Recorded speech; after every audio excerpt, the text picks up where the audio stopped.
Jaya Radha Madhava Punya Vihari. Hare Krishna, dear devotees. Welcome to another interview on the importance of reading Srila Prabhupada's books. This is organized by the Iskcon Ministry of Education. Books are the basis. And we are very happy and honored to have today with us His Grace Garuda Prabhu. Hare Krishna. Hare Krishna. Thank you, Krishna Prema Rupaji. Thank you so much for joining us today. I'm very excited to talk to you about this important topic. Garuda Prabhu, came in touch with Krishna consciousness and became a disciple of Srila Prabhupada in 1972, and shortly after that received first and second initiation from Srila Prabhupada. And he was actually the first disciple who re-entered the academic area, again started to study with the aim to present Krishna consciousness in an academic way. And I think Rupanuga Prabhu, you were working with him closely together, he wrote to Srila Prabhupada that the idea is to establish pure theism of Lord Chaitanya at Harvard, to make sure that not only Christianity has a monopoly on theism, that presenting that actually Krishna consciousness or Gaudiya Vaishnavism also presents their theology. So then Garuda Prabhu received 2 master degrees from Harvard, one on history of religion and other on comparative religion. And then later on also earned his doctorate from Harvard in comparative religion with a specialization on classic Sanskrit texts, on yoga and Krishna Bhakti.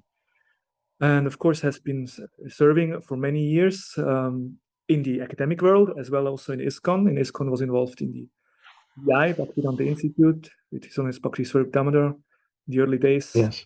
And also at the BBT. And of course, also as a professor, has been, sharing Krishna consciousness to so many students over so many decades. And probably is also an author of several books. He has written or made his own commentary on the Bhagavad-Gita, translation commentary, The Beloved Lord's Secret Love Song, which has been quite, well received, very good selling book on the Bhagavad-Gita, and also other books, I think over 100 publication in form of articles and essays, and also, of course, many devotees may know a living theology of Krishna Bhakti from Tamil Krishna Goswami, which also Garuda Prabhu kind of completed after the departure of Maharaj. So in many different ways, Prabhu has served in an academic way, also to Iskcon and the broader community of Vaishnavas. So thank you so much for being with us. I'm here. Wonderful to be here, Krishna Prema Rupa. So, yeah. And of course, there we could say much more about your life, but we keep it brief, and we like to hear from you, especially about your relationship with Srila Prabhupada's books. Maybe we can start with this. You like to share your relationship with Prabhupada's books in general, and maybe how you came in touch. Just to start with. Wonderful. Well, again, thanks again for having me here. And what could be a better topic than talking about Prabhupada's books? I mean, I can't think of anything that I would be more delighted to speak on than that topic. So thank you for that. This year, in fact, this month and year was the time that I joined the ashram, and 50 years ago, if you can imagine. Wow. 50 years ago. So I hate to date myself, but I am rather dated. So 50 years ago, and it was in August that Prabhupada's Macmillan Bhagavad-Gita came out. Oh, okay. So my joining the ashram, and I was fortunate to be able to be the recipient of Prabhupada's newly published Bhagavad-Gita as it is, the big fat one, So the one that we all enjoy to this day. So that was a special encounter from the start. But where I really felt some empowerment from Prabhupada was when I went to the first Mayapur festival in 1974. That was the first time that Prabhupada wanted as many devotees as possible to show up in Mayapur for Gaura Purnima. And it was a wonderful festival. I mean, I was on this 747 plane with, I don't know, 200 devotees. We all sat in the middle of the compartment of this huge plane, and devotees had broken out into kirtan on the plane, which was wonderful and scary because the devotees started jumping in the plane, and the whole plane was moving up and down. So I said, well, this is the right way to go, either to India or go from the planet. I figured, what could be better? Okay. But I had never experienced a 747 bouncing, in the air. It was very strange. So we all arrive, and every morning and every evening, Prabhupada would give class. And I went on morning walks with Prabhupada, and it was just wonderful. It was just absolutely wonderful. But it was especially wonderful by not such a wonderful thing, because apparently the person in charge, and I won't mention names, of the prasadam ended up making pretty much all the devotees very sick. And the way I found out about what was going on in the so-called kitchen, which was an outdoor kitchen, was that my wife had gone and volunteered the first day, and she saw little Bengali boys stomping on potatoes on the earth with little creepy crawly things going into the potatoes and so on. So I said, we're not eating. We're just going to drink dab juice and bananas. Those little squatty bananas they have in Mayapur. So that's all we ate.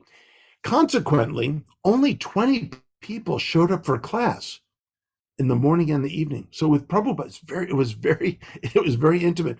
And Prabhupada later asked why there's so few people coming to class, and he found out. He was very upset that we were not being taken care of properly. So now, why am I bringing all this up? Well, in my hearing Prabhupada every morning, every evening, all the way through Gaura Purnima in Mayapur, and then going to Vrindavan for another 2 weeks, hearing Prabhupada every morning and every evening. I mean, it was wonderful. In fact, I had this, as wonderful as it was to be with Prabhupada and all the devotees, I had this intensive desire to actually leave, go back to the States, and surround myself with Prabhupada's books and simply read all day long. I wanted to become closer to Prabhupada, but there was a paradox, Krishna Premarupa.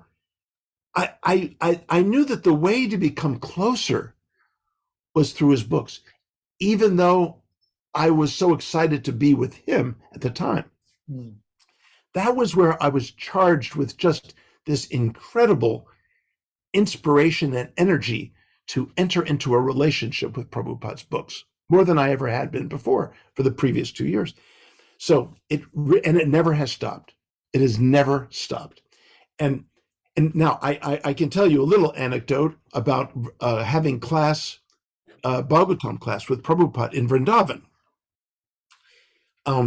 where we were all, now remember, the Krishna Balaram temple was just a pile of rubble and columns, brick columns. Prabhupada's quarters were finished, so he would walk down to Fogal Ashram, where we were all staying.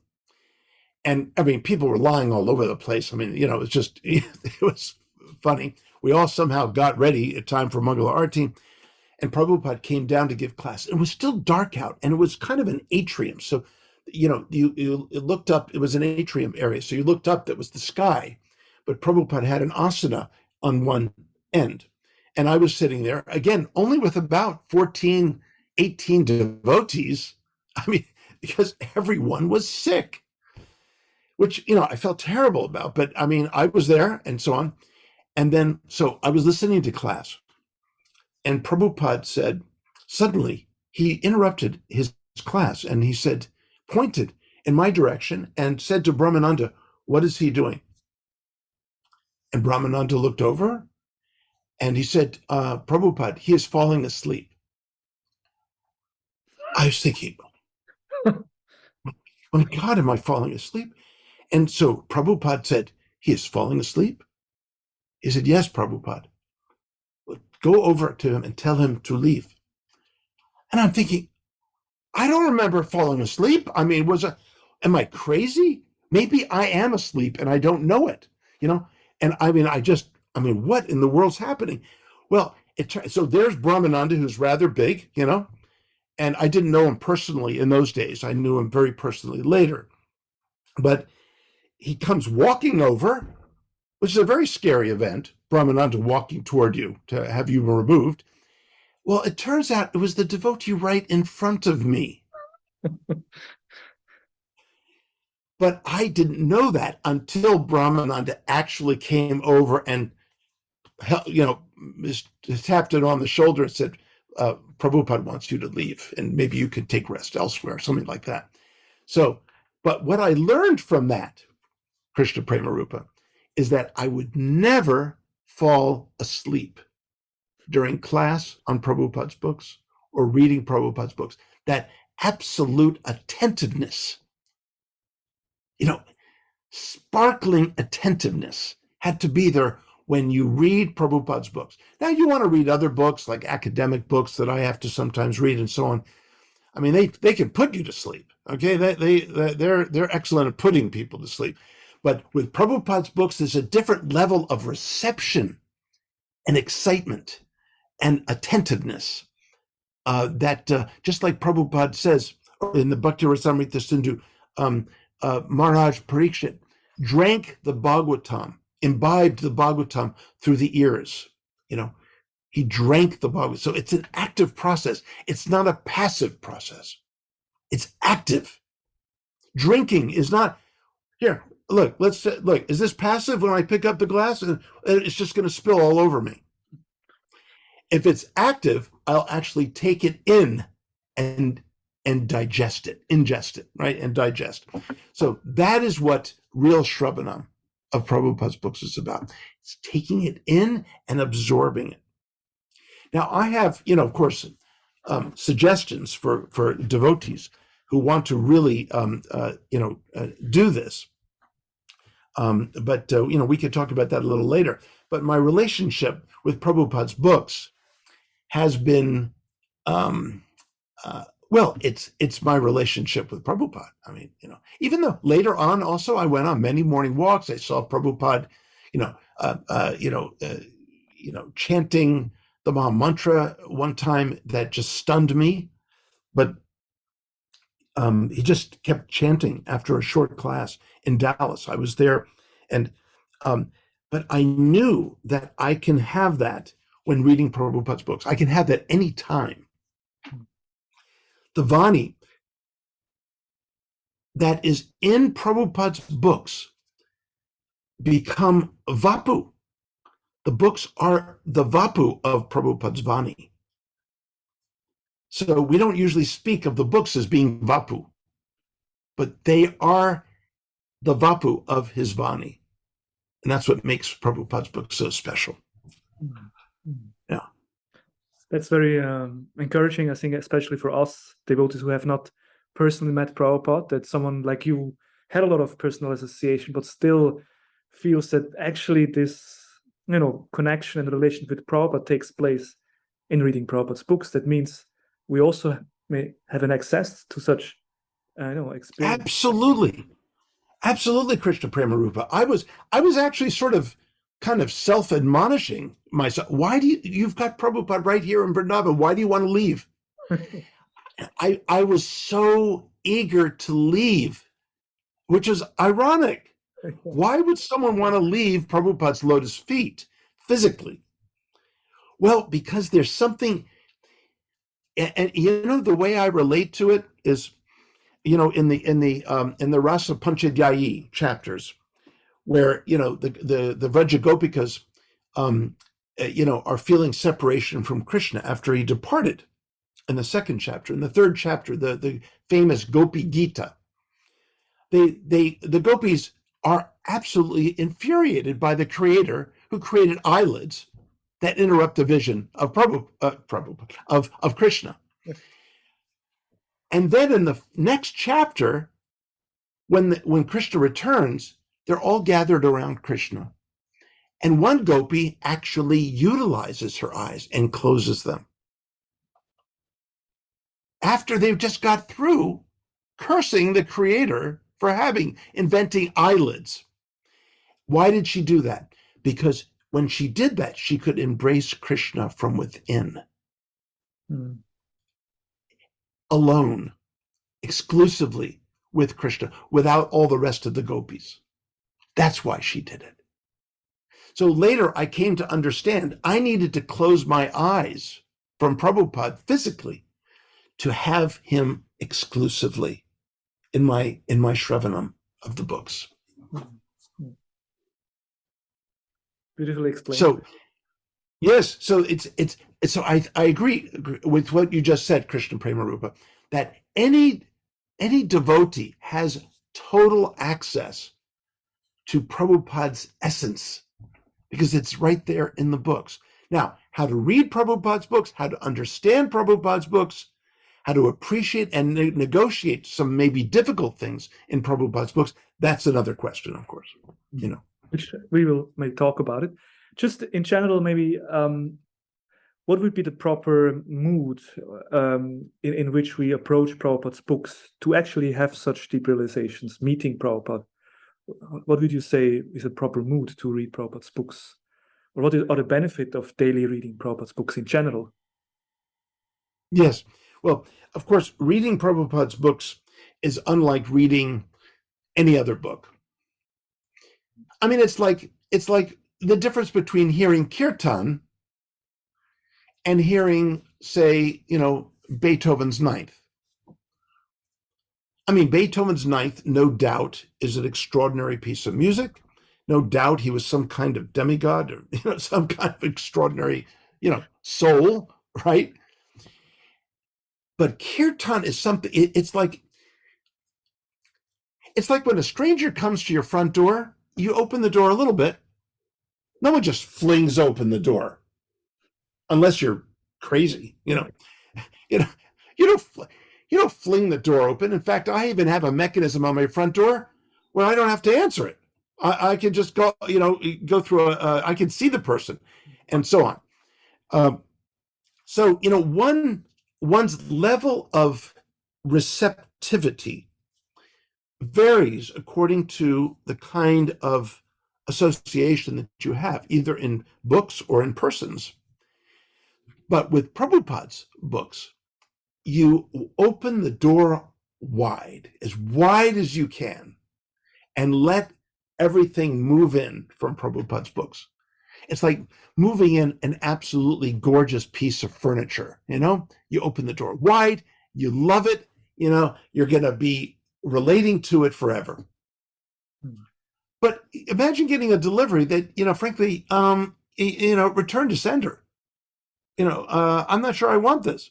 Then you don't open the door. You keep it on the front porch and just, I don't want this.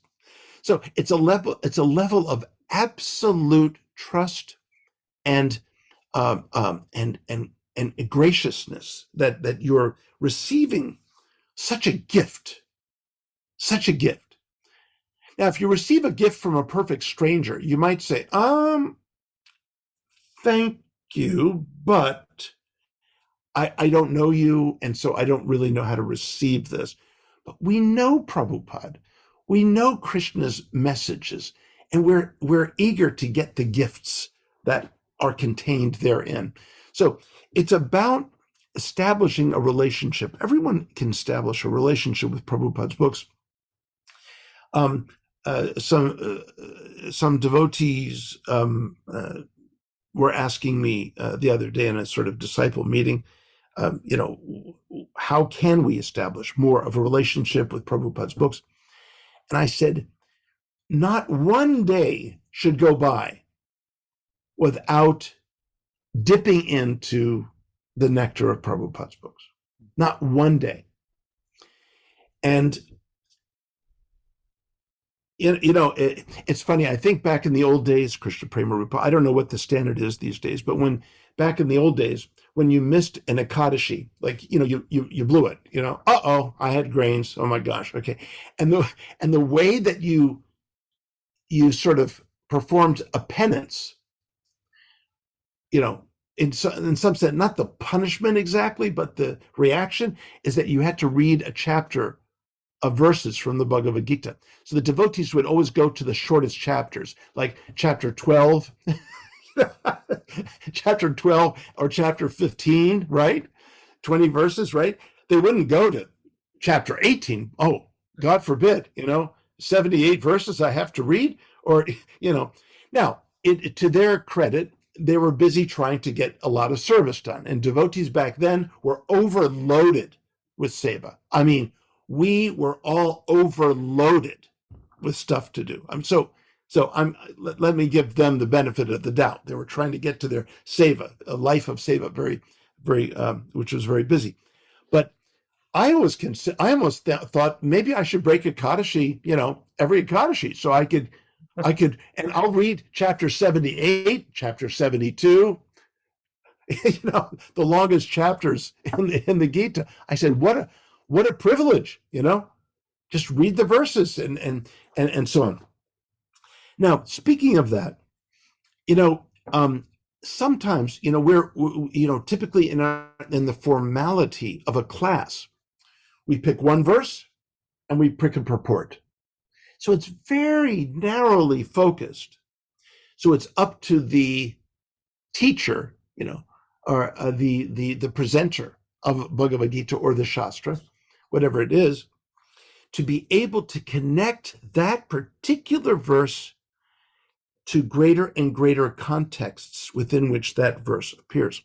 So sometimes, the punishment for Ekadashi was kind of like a new experience back then, because no one ever really read just the verses all the way through. So that was kind of an interesting new relationship that one would have with the books, because no one ever did that. You always read the verse and the purport. But if you broke Ekadashi, suddenly you're reading, you're doing a sweep of a chapter, which has its virtues. It has its virtues. So I just thought I'd stick that in, because it's sort of, kind of a ironic sort of entry into a new way of reading and appreciating Prabhupada's books. So, did I even respond to your question, Krishna Premarupa? I'm not even sure I did. You're doing well at the moment. Super. Okay. Yeah, sure. Thank you. So far we spoke a bit about. Just press me if I don't. I will do. So we okay, spoke about the importance of Prabhupada's books, and you kind of explained how special Prabhupada's books are, and also how we can meet Prabhupada in his books. Now, maybe we can talk a bit about the connection between reading and writing, because as we mentioned before, you have written your own books, and also Prabhupada encouraged reading, of course, encouraged a lot of reading, but Prabhupada also encouraged writing. And it's also interesting to see what is the relationship between Prabhupada's books and other books by other devotees, the previous acharyas. So yeah, because in one way we say we should read Prabhupada's books, but there are other books as well, and then even devotees like your good self, they write their own books. Would you like to share some thoughts on that topic? Yeah. I always like to tell the story that way back in the old days, as the Bhaktivedanta Institute was just kind of forming with Bhakti Swarup Damodar and with Siddhaputta and Madhava, and I was there in Washington, D.C. But as it was forming, Siddhaputta was kind of getting adjusted to ashram life, and the Sankirtan leader back then said to Siddhaputta and myself, look, I'm giving you a box of the Macmillan Gitas. Go out the whole day and distribute them. So Siddhaputta and I kind of look at each other like, okay. Yeah. How much should we ask for the book? We didn't know much about book distribution. And both of us were kind of nerdy, especially Siddhaputta. He's very nerdy. And so we went out, and I had a car, and I said, so where should we go, Srila Prabhupada? And he just went, I don't know. And I said, well, I think he mentioned go to a shopping center. Just go to a shop. So we just passed by a shopping center. I said, let's dip in there. And I said, look, I'll take this end, you take that end. I'll take half the books, you take half the books. And I'll meet at the end of the day. And we'll then go back to the temple where we were living. So, well, in the morning, I spoke to one person for 3 hours, and they bought the book. And then the afternoon, I spoke to a person for another 3 hours, and they bought the book. And it turned out Siddhartha did the same thing. We were in such bliss. We were talking about the questions that the person was asking. We talked about our responses, what we could talk about with the Bhagavad-Gita, what we could share. We were so excited. And we came back to the temple, and the Sankirtan leader said, so how many books did you distribute? And we said, well, Prabhu, I mean, we just a total of 4, but these people are going to read the book, Prabhuji. They're going to read the. He said, only 4 books? You've been out all day? What have you been doing? I said, no, you've got it all wrong. We were teaching the Bhagavad-Gita to the purchaser of the Gita. Anyway, needless to say, Krishna Prema Rupa, they never sent us out again. So actually, where I have been a good book distributor and have sold thousands of Gitas over my 35 years of teaching in the university, I make my students buy the book. But I also make them read at least portions of the book. So they all have the book in their libraries. They're all reading the book to some degree, and I'm teaching them the book. So, in fact, when I was teaching at Duke University, there was one wise guy who said, this is about 24 years ago, 26 years ago, this was a guy who would come into the classroom every time I held class. There were 50 kids in the class. He would go right to the back of the room, get an extra chair, and there weren't many extra chairs. He would get the chair in the corner, in the far right corner. I can still see him in my mind's eye. He'd get the chair in the right-hand corner of the room so he could lean his head back so that the corner of the room would hold his head while he was sleeping, and he would put his feet up on the other chair. So I never said anything, And then finally, it came time during the semester when I would be assigning Prabhupada's Bhagavad-Gita.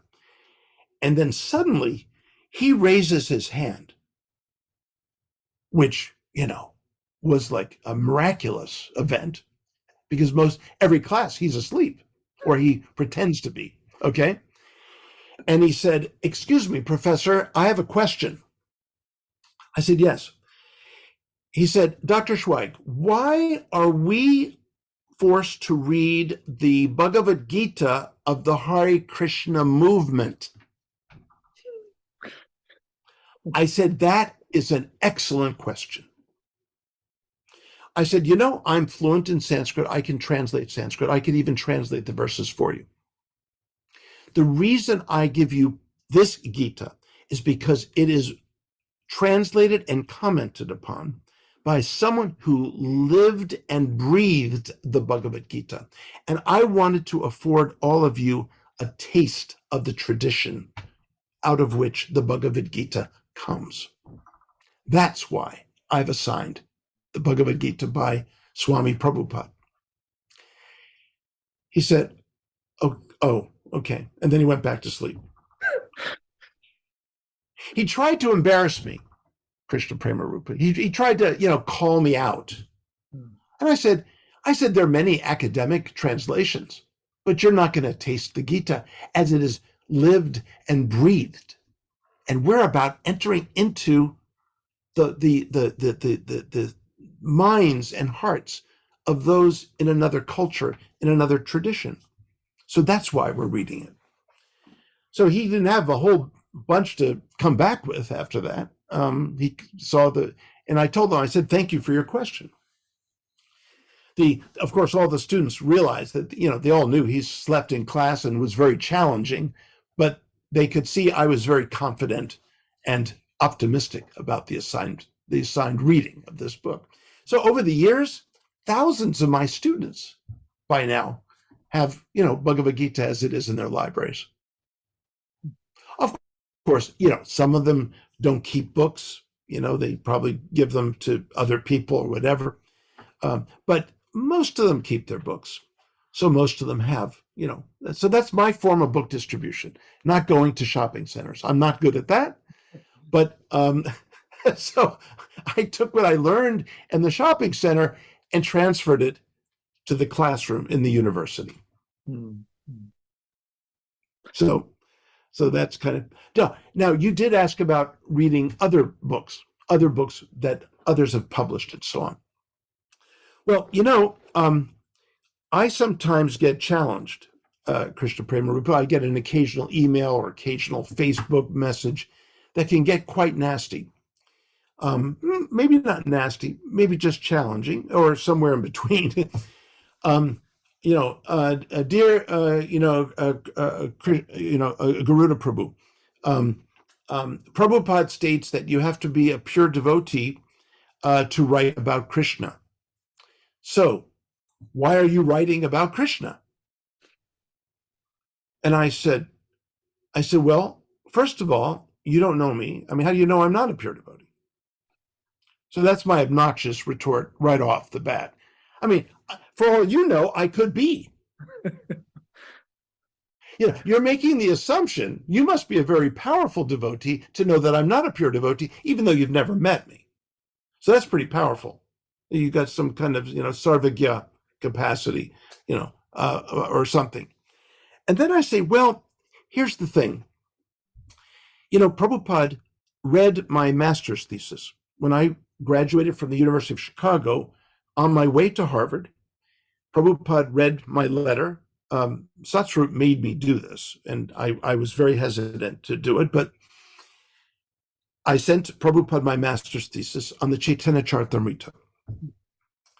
And in fact, it was on the, hermeneutical analysis of the Chaitanya Charitamrita. Back then, the word hermeneutics never was known by anyone in the movement. I was studying hermeneutics at the University of Chicago and at Harvard. Not just Western hermeneutics, but ancient Mimamsa hermeneutics with the best professors in the world at the time. And Prabhupada leafed through my master's thesis. He was fairly ill at the time, in August of 1977. But he heard my whole letter about the strategy of going to Harvard, and he was reading through my master's thesis. And if you know anything about Prabhupada, when Prabhupada saw something that he did not like, he put an end to it right away. He would have said, tell this Garuda Das to stop right now. No Harvard, no writing. He is not qualified. In fact, he said quite the opposite. He blessed me with incredibly encouraging words. And I share this sometimes with devotees to understand that actually Prabhupada knew what I was doing and encouraged me and blessed me to do what I was doing. And of course, this was, at a time when Prabhupada was forming the Bhaktivedanta Institute with Swarup Damodar, and I was, with Swarup Damodar day and night. He lived in the apartment underneath mine in Boston for a year. And we used to go on morning walks except when the weather was so harsh, we just sit in the room together.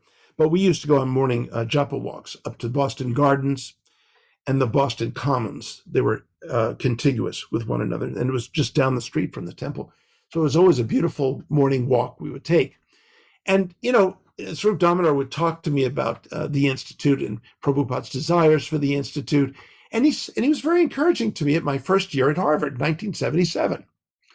And that was also the year that Prabhupada departed the planet. So we went through that process together, and also with Madhava and Siddhaputta. We were all together there. And that was, of course, a very painful time. But for myself, Krishna Prema Rupa, I knew that Prabhupada, it's impossible for Prabhupada to leave me, because I already left Prabhupada in Mayapur in Vrindavan to come back to the US to be with Prabhupada more. So I had always that relationship. So I didn't have that kind of relationship with Prabhupada like of a Shruti Kirti or Hari Shauri. By the way, that is the proper pronunciation of his name. There's no such thing as Hari Sorry. So I'm sorry about that. But it's Hari Shauri. It's Hari Shauri. So beautiful name. So, these devotees had this kind of, interpersonal, very immediate, hours of Prabhupada every day on a very personal level. I never had that kind of relationship, but I wasn't one of those devotees who hardly had any or none, or no association with Prabhupada. So I'm sort of in the middle. I'm in the middle rung, but even so, I hankered for Prabhupada through his books rather than in his personal presence, even though I would pursue it, here and there, which I'm glad I did. Yes. So sometimes I get challenged by devotees why I'm writing and publishing about Krishna. And especially I get one devotee, he was a brahmachari from some other temple. I was giving the Sunday feast lecture in Washington, the Potomac Temple. And I asked if there were any questions. And this brahmachari stood up and he was furious with me. He was red in the face.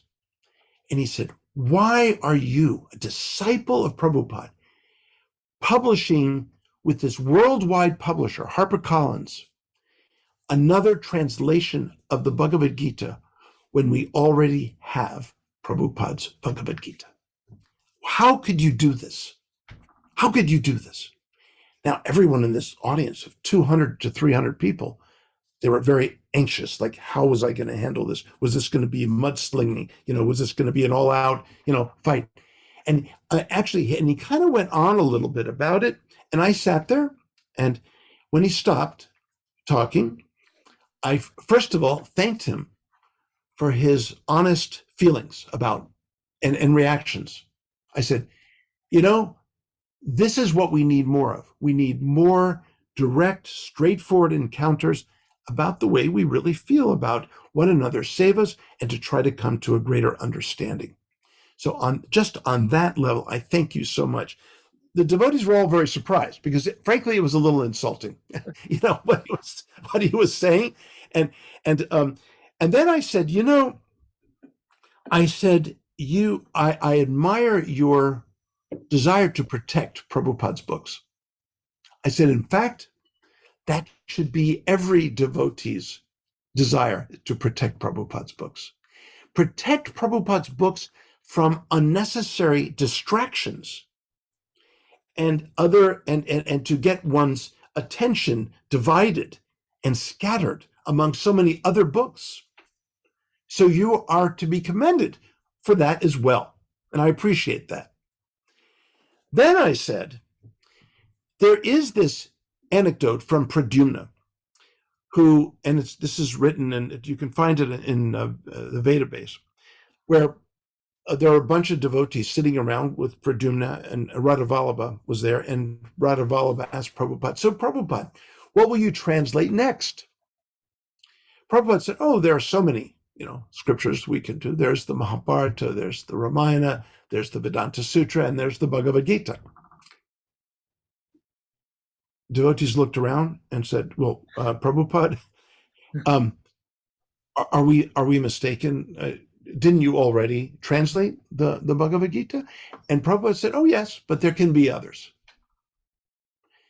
Now, I don't usually like to pull the Prabhupada card, the trump card, the I don't know anything about card playing, but I know there's certain cards you play and, you win all. You take the table or something, right? Well, that's the Prabhupada card, right? Well, I don't like to play that card too soon because I want devotees to understand the inner workings of what my seva is about. So I explained also to this audience that I have been using Prabhupada's Gita in the classroom now for decades. I mean, I have distributed more Bhagavad-Gitas in the classroom than any devotee in the world. I will, I'm speculating, but I think it's a very reasonable speculation. I've been in the classroom longer than any other devotee and who's gotten their doctorates. And I've been, assigning Prabhupada's Gita. I have seen how Prabhupada's Gita has been received by my colleagues and by students. Many of them have challenged me on the veracity of Prabhupada's translation and commentary. And what they don't appreciate about Prabhupada is that Prabhupada is fast-tracking the reader to Krishna bhakti. He doesn't want to, you see, Krishna in the Gita is rather gradual.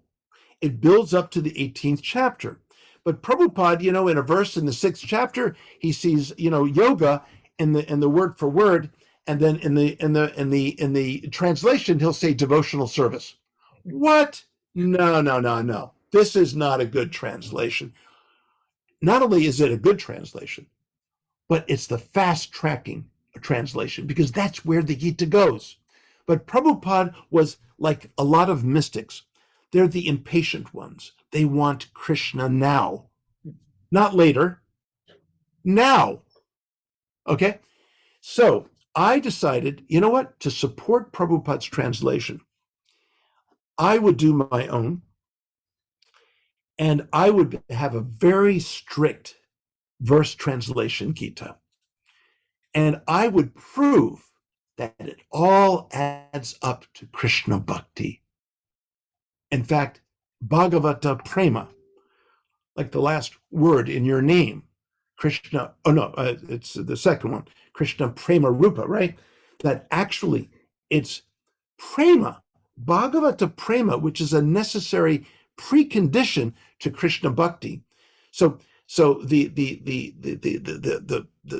sort of debates about whether the Gita is about jnana or karma or bhakti, all these kinds of debates in the past, and even among scholars these days, they say the Gita can be about karma, it can be about jnana, and it can be about bhakti. You can take your pick.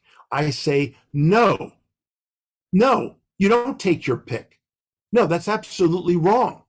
And I will show you in my academic translation that you're wrong and that Prabhupada is right. That's why I did my translation of the Bhagavad-Gita, Krishna Prema Rupa. There was no other motive.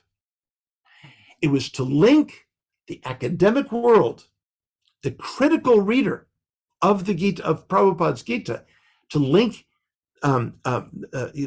their intellects, which demand intellectual precision and veracity, to Prabhupada's free-flowing, breathing Gita, which is really ideal for the devotee, but may not be so easily absorbed by a non-devotee. So that was my motive. And it has worked. It has worked, I have to say. So now, I got an email once from a devotee, a very well-known sannyasin in the movement. And I mean, embarrassingly, I didn't know him at all. I'd never even heard his name. It was very embarrassing, but at the time, he wrote me an email out of the blue. He said, "Dear Garuda Prabhu," and of course the openings and so on. He said, "I gave a class on you. I thought you'd be interested. Here's the link. Your servant, such and such Swami." I'm looking at the email again. I'm saying, am I on some kind of drug and I don't know it, or who is this? And he gives a class on me. There's nothing to give a class on me. There's nothing here to give a class on. So it's a strange opening. So I click and I go on and I hear that some of his disciples are doing the same thing. They say, don't you have a godbrother, Maharaj, who, did a translation of his own Gita? Isn't he a guru aparadi? So, of course, now I'm really interested in how he answers, because he doesn't know me. I don't know him. He said, well, I understand that Garuda is in the academic world. So maybe, and I haven't read his book, I haven't even seen his book, but maybe in that context, it's justifiable. And he was giving me the benefit of the doubt, which I heard later from other devotees, he doesn't usually do that easily. He's rather strict and orthodox. So he sent this to me, and I wrote back, and I said, Swamiji, thank you so much. I'm sorry, but I don't think we've ever met. In fact, I have to embarrassingly confess, I've never even heard your name. Okay, but I'm not that in the mainstream of Iskcon that often. I'm kind of buried, in all the books you see behind me and thousands of others in my office and in the rest of the house. So I said, thank you for giving me the benefit of the doubt, but I would like to say that this book is not just for the scholars, but this is for devotees to demonstrate how we can connect with others who don't understand Prabhupada's Gita or appreciate it right away. This book was designed to connect others to Prabhupada's Gita. And I said, I would challenge you to read it. And tell me if it's bad. Be direct with me. Well, not only did he love it, he said, we have to get together and have some, Gita-thon. We've got to talk about the Gita. And he liked it so much, he actually sent me a gift of a hard drive of all this research he had done in the Gaudiya mission, blah, blah, blah, and so on, for his own books. So, devotees, if they finally give it a chance, they might find that there's something in there that underscores some things that Prabhupada is saying, but is harder to find. So I didn't have that much room. I didn't have 900 pages. I only had 368 pages. So I had to be very much to the point about what I wanted readers to take away from reading the Gita. So now, Krishna Prema Rupa, we can easily go into what does it mean for devotees to read all kinds of other books? Would you like to kind of go into that? Is that where you'd like to go from here? It's a convenient segue, or you can tell me to go in a different direction. If you like to briefly touch on that, I think you nicely explained how when disciples of Prabhupada or devotees in general write, then it's nice if this writing actually, with the aim of helping devotees or people in general to enhance it, yes, enhance Prabhupada's book, like the understanding of Prabhupada's books is kind of, it's supportive. It's so that was very nicely explained. Maybe we can say the same thing about reading the books of the Acharyas actually helps us to appreciate also Prabhupada more. Like when we I personally, when I read the commentaries of Vishnavad Chakravarti Thakur, I feel like, wow, Prabhupada was so closely following the Acharyas that gives me again more faith in Prabhupada, because I see how he was linked to the Acharyas. Yes. I'd like to briefly talk about this, and of course I have other questions I'd like to ask you also. But yes, okay. I'll make this one brief. Okay, I'll make this brief.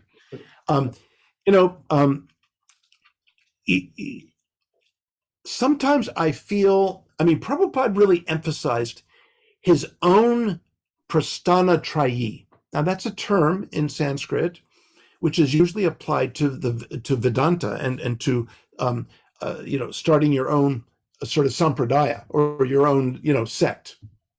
So to start your own sect, if I wanted to start the Garuda sampradaya today, okay, then I have to comment on 3 scriptures. I have to comment on the Bhagavad-Gita, I have to comment on the Vedanta Sutra, and I have to comment on the principal Upanishads.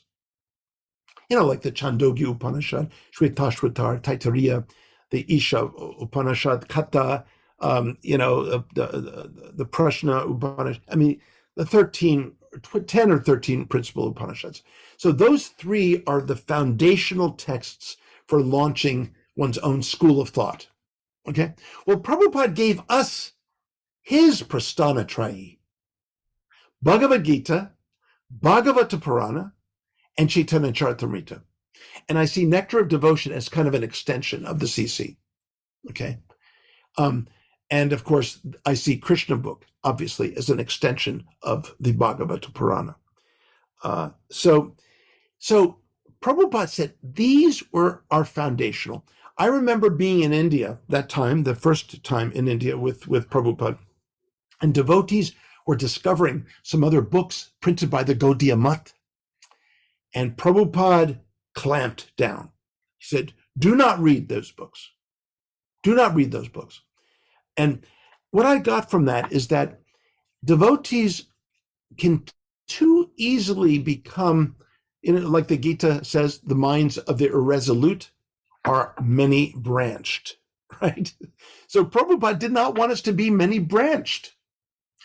So, like you said, if one does enter into the writings of previous acharyas, one has to do this again with a little bit different ear.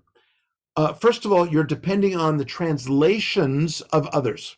I'm assuming that you don't know Sanskrit, so I'm assuming you didn't read the commentaries in the original. So if you're not reading it in the original, then you're trusting, such and such a devotee to deliver properly. Now, my book,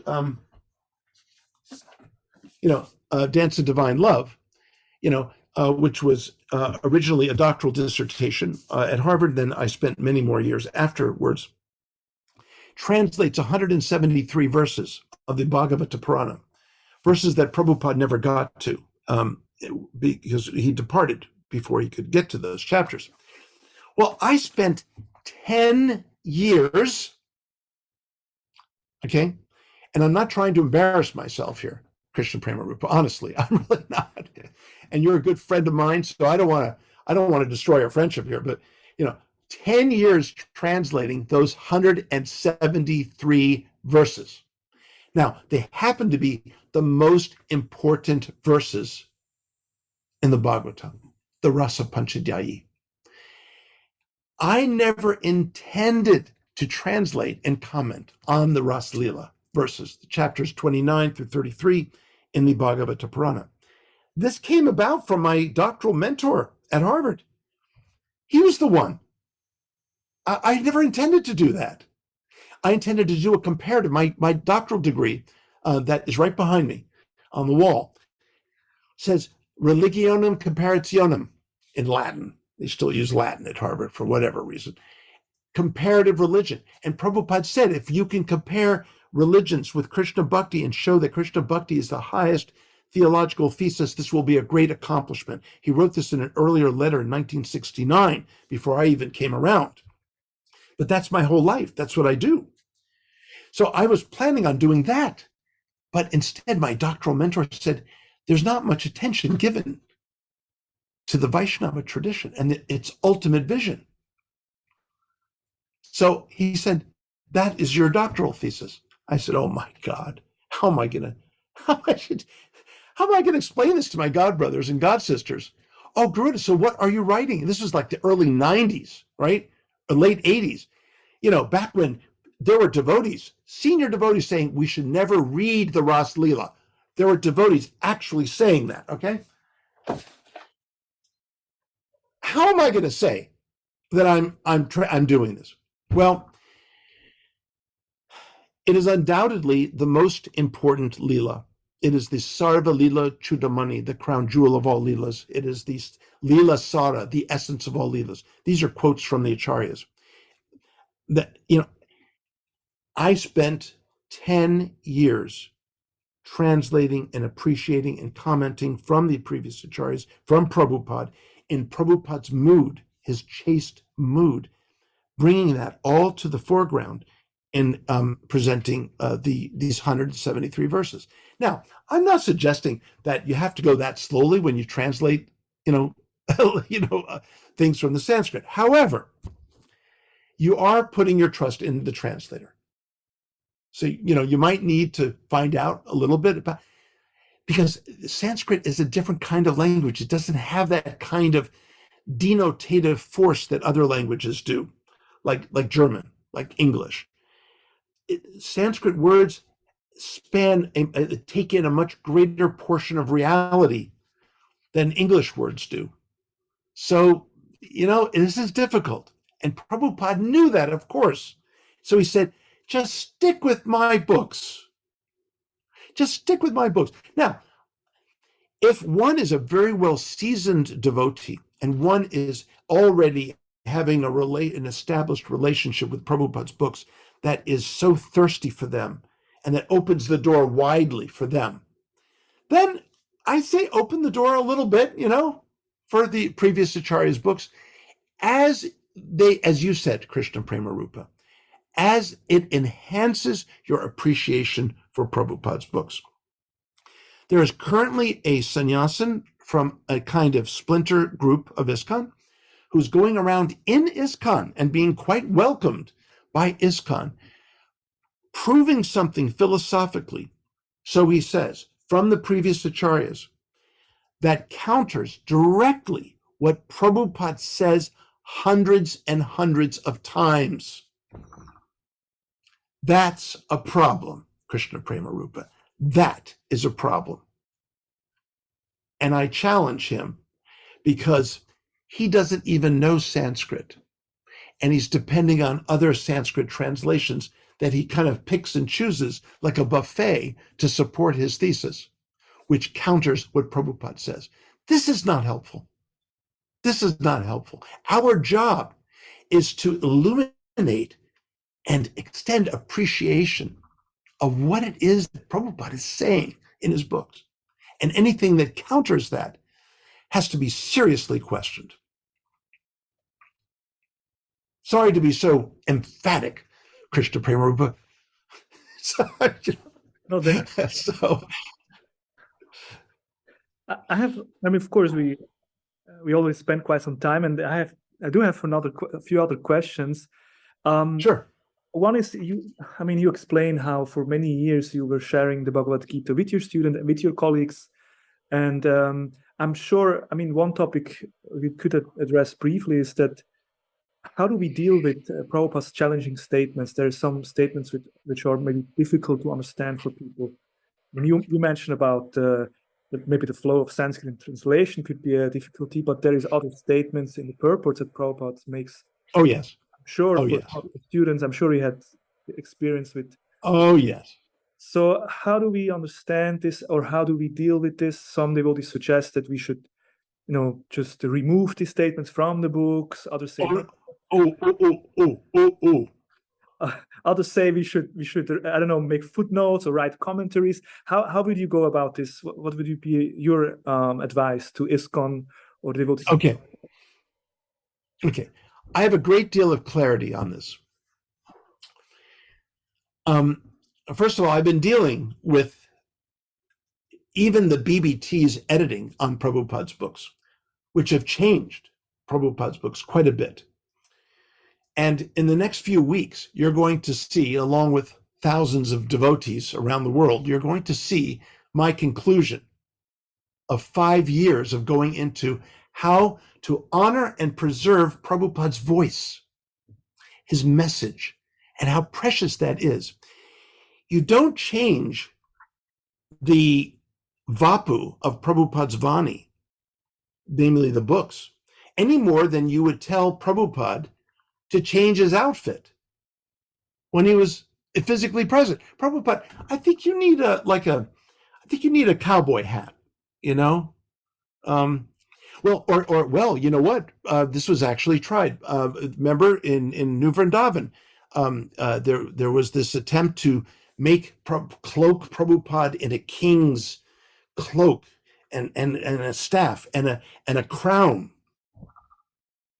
This is insane. We can't dress up Prabhupada's books. Prabhupada never asked anyone to dress up his books. The most important thing is to honor what Prabhupada gives us as a gift. if anyone ever gives you a sweater as a gift, Krishna Prema Rupa, and I might do that for your birthday, by the way, sometime, I might. But if you say, well, Garuda, I don't actually like this style of gift, the style of sweater. Could you get me a different?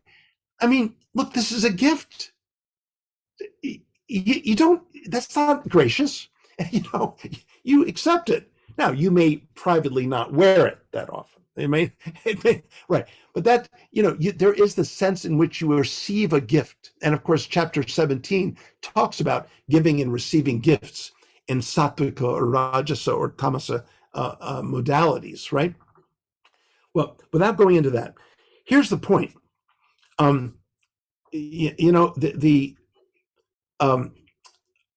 Wait, I just lost my train of thought. Okay, so there's the treaty of Prabhupada's books.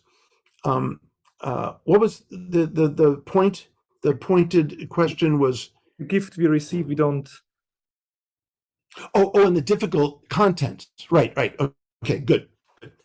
I wanted to point out to you, Krishna Prema Rupa, that devotees have written so many kinds of books, right? I mean, and they've done a wonderful job. They've written their memoirs, they've written, biographies, they've written, histories, they've written this.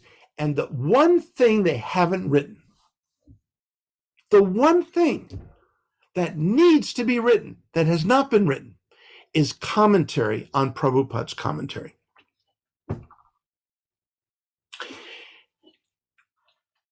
We are a commentary tradition. We're a commentarial tradition. We're all about Bhashya, Tikas, Bhashyas, and we've not done it. I've tried to do it with the Rasa Panchadhyayi, published by Princeton. You wouldn't know of Princeton. It's a small school in the US. But anyway, whatever. You Europeans, you don't give credit much to European schools. But anyway, that's fine. Anyway, the point is this, that we have simply not, the idea of plucking something out of Prabhupada's books, removing something from Prabhupada's books, is simply a major transgression to do that. Our job is to explain Prabhupada's books. Now, given that, Prabhupada's books to outsiders can appear at times to have statements that sound misogynistic, that sound racist, that sound politically motivated. I mean, to be perfectly honest, right? I'm being perfectly, I'm out there in the academic world. I'm going to hear these things from students, from colleagues, these things that we may be more like, we just don't address that much in the movement because we're already dedicated and we have a 100% commitment no matter what. But the fact is that even devotees still, it becomes a bit of a question mark in devotees' minds and hearts. They don't know how to take some of the statements that Prabhupada makes. Here's how I explain it. There are two extreme positions. Every word that is uttered from the lotus mouth of Prabhupada is absolutely perfect. Okay, that's one end. The other extreme, and not that the extremes are bad, but they have problems. They have problems. The other extreme is that Prabhupada, was, he was conditioned. But even though he's not supposed to be a conditioned soul, the fact is Prabhupada made mistakes. And he had, his limited viewpoints and whatnot. So that's the other extreme. The way I explain this is that Prabhupada is like a perfect diamond that came from the Uttama realm of diamonds.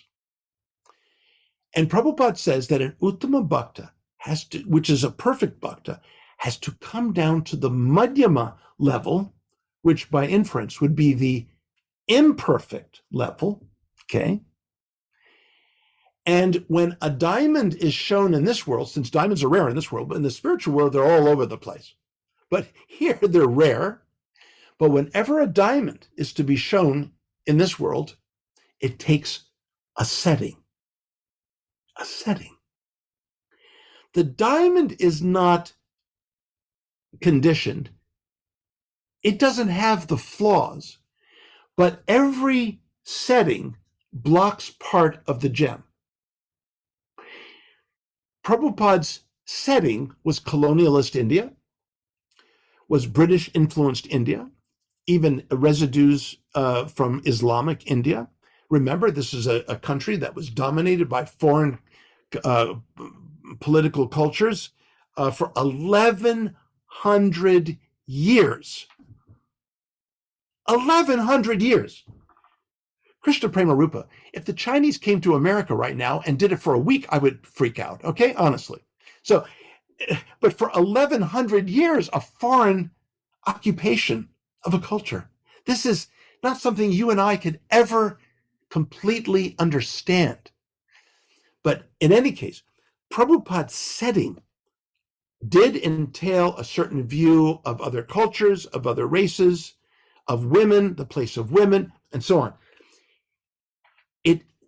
And the difference between Prabhupada as a diamond coming down to the Madhyama level to preach, to teach, to share, and to be the ambassador, the original world ambassador of Krishna Bhakti. In order for him to do that, he had to come from one setting, and frankly, the diamond was transferred from this setting to that setting occasionally, but finds its original setting there. Are those essential statements of Krishna Bhakti theology? No. I am showing that they're not. And even the sacred texts themselves can be rated on different levels of priority and absoluteness. For example, the whole Bhagavad-Gita is not the same, is not absolutely the same. There's the cantos 1 through 9 and 11 through 12. Okay, that's at one level, but a higher level is the Dashamaskanda, the 10th book. And higher than that are the Vraja Leelas. That's very high level. And even among those, the Rasa Panchadhyayi, the crowning achievement. So you see, there's a mountain. So it's the same in the Gita. We don't have time for me to demonstrate that in the Gita.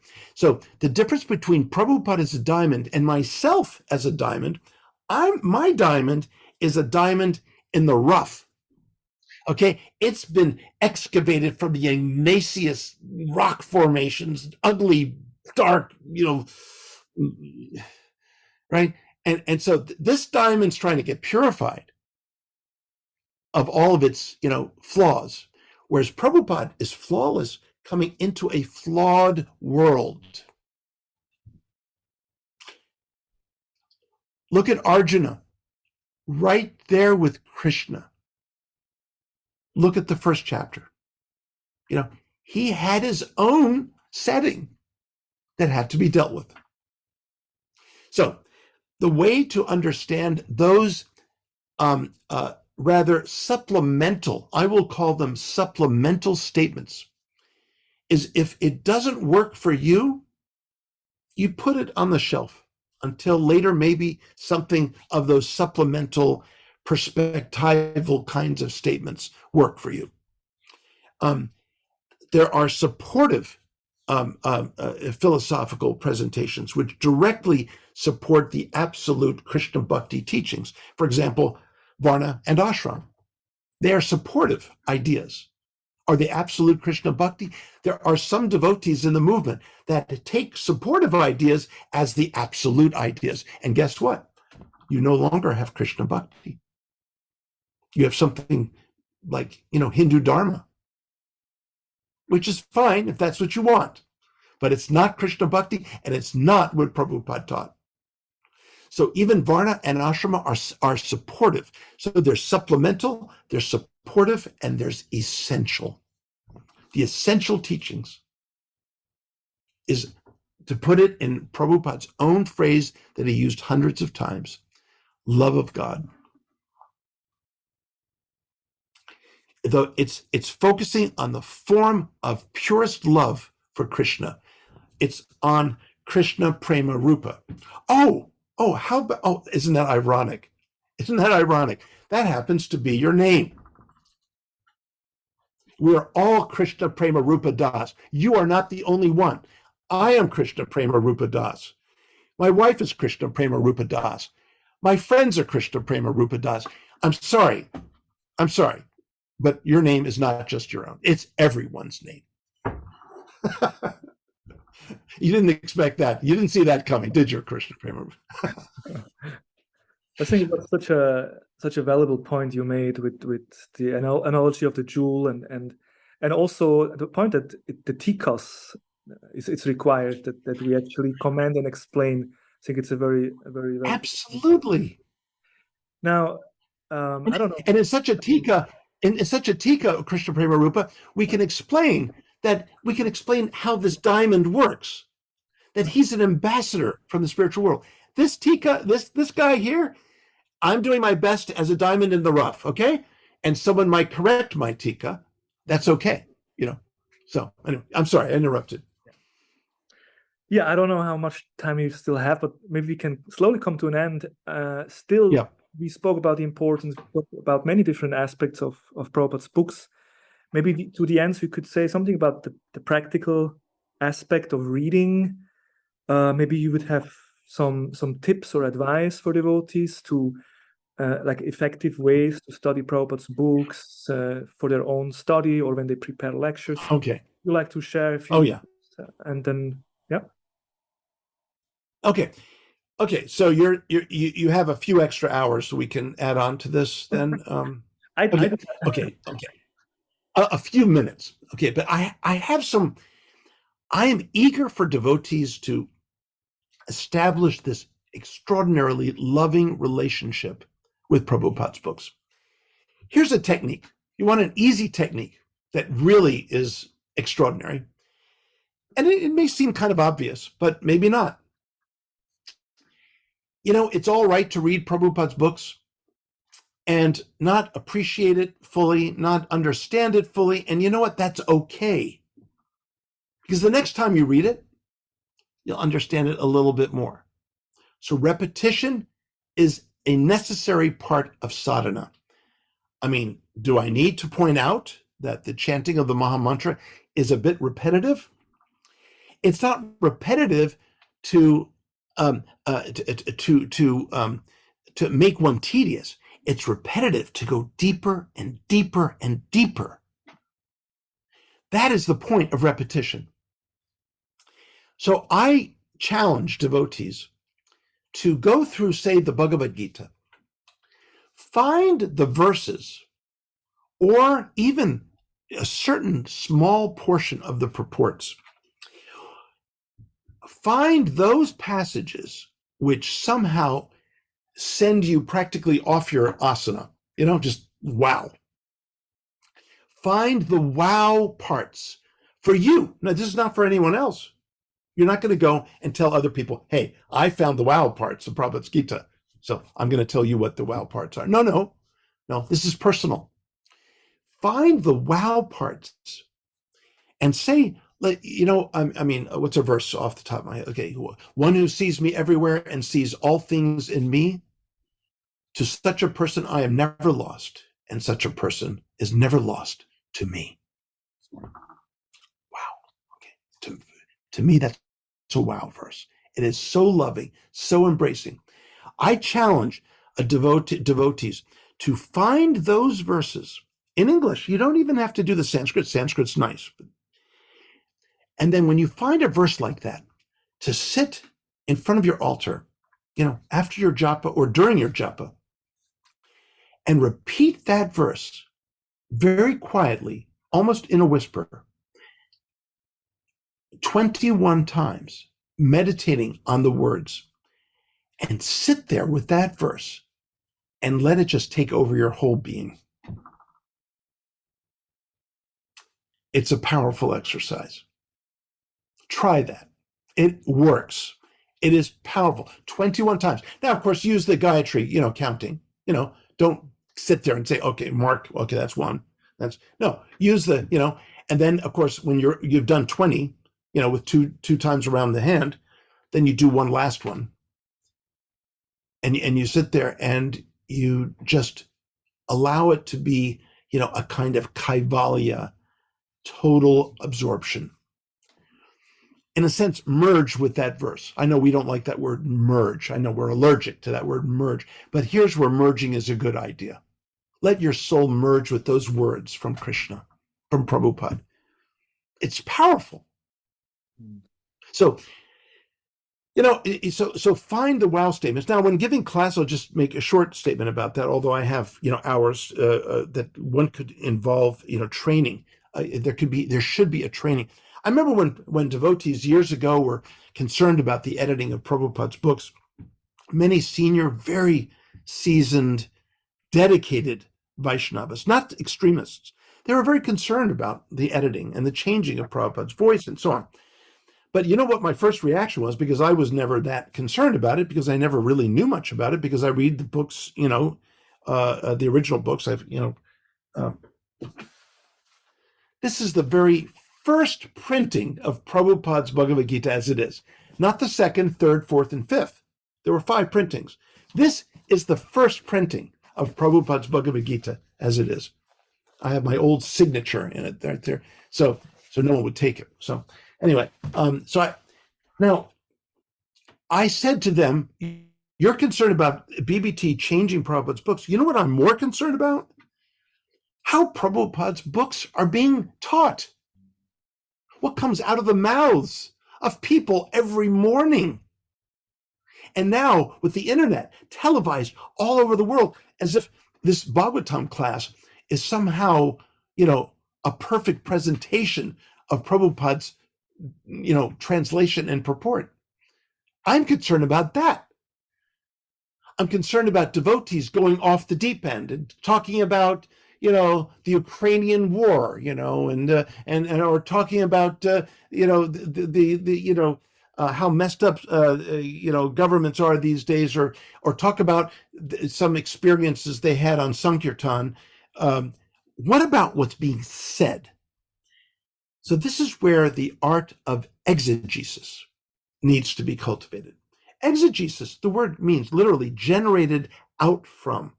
It's a very careful growing out of the words themselves, of the purport and the verse. What is being said, and exploring that deeply. And here's where we have to invoke Krishna's last words to Arjuna in the Gita, 1872, which is a rhetorical question, which is a very didactic rhetorical question. He says to Arjuna, have you heard this whole teaching with thought focused on the single highest point? There is the instruction. If we in our classes don't tie everything together with Prabhupada's ultimate motive and intention to cultivate love of God, then, is, in my unhumble opinion, Krishna Prema Rupa, we have failed.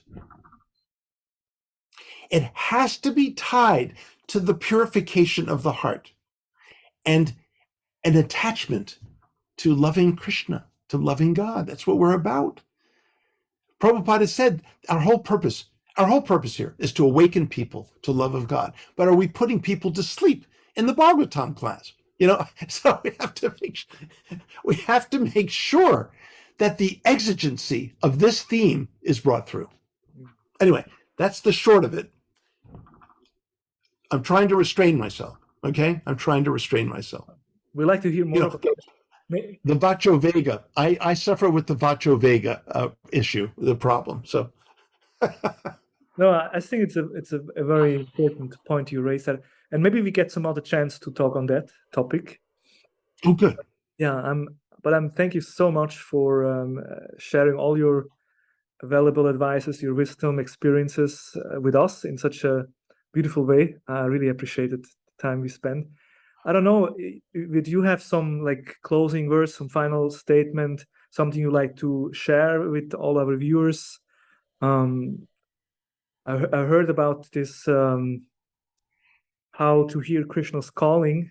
Maybe you like to add that one, or you have something else you want to share with us, just as a closing statement. Yes.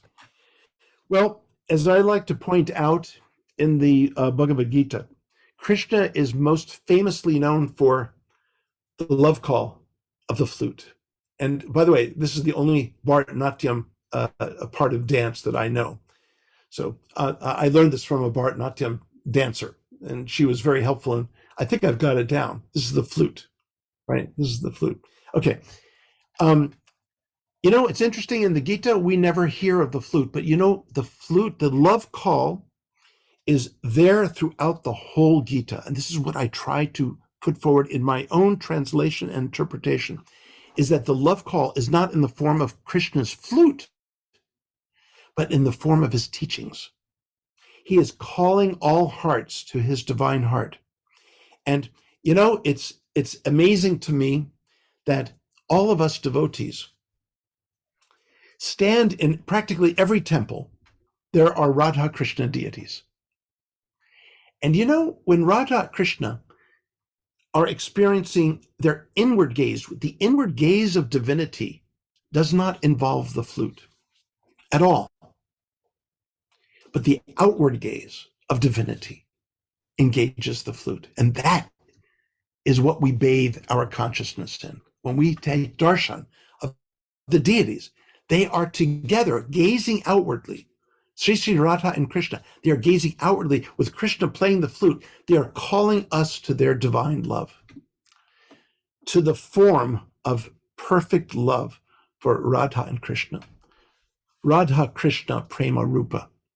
Yes, that is what they're doing. So the love call is there. Those of us who are fortunate to have a Brahman initiation, the seventh Kama Gayatri is the sound of Krishna's flute. And, you know, the word there is ananga, which means formless. So there's something very mystical about this love call. When you hear the sound of Krishna's flute, it doesn't take a form, but yet it does take a form in Krishna's teachings and in the embodiment of Chaitanya himself. That is the embodiment of Krishna's and Radha's love. Sri Krishna Chaitanya Radha Krishna Nahi Anya. They are none other than Chaitanya himself. That is what we need to embrace in Prabhupada's books, is the love call. Those books are calling us. Those messages are calling us. It's up to, and our chanting of the Maha Mantra is our loving response. I think that's a beautiful closing word. Thank you so much, Krishna Prema Rupa, for this opportunity. And again, I reflect back on our time together in Zurich and enjoy thinking about that. So it's nice to see you again. Thank you so much for gifting us with your presence. Hare Krishna. Srila Prabhupada, Hare Krishna. Hare Krishna. Jai. Hare Krishna, Krishna Krishna, Hare Hare, Hare Rama.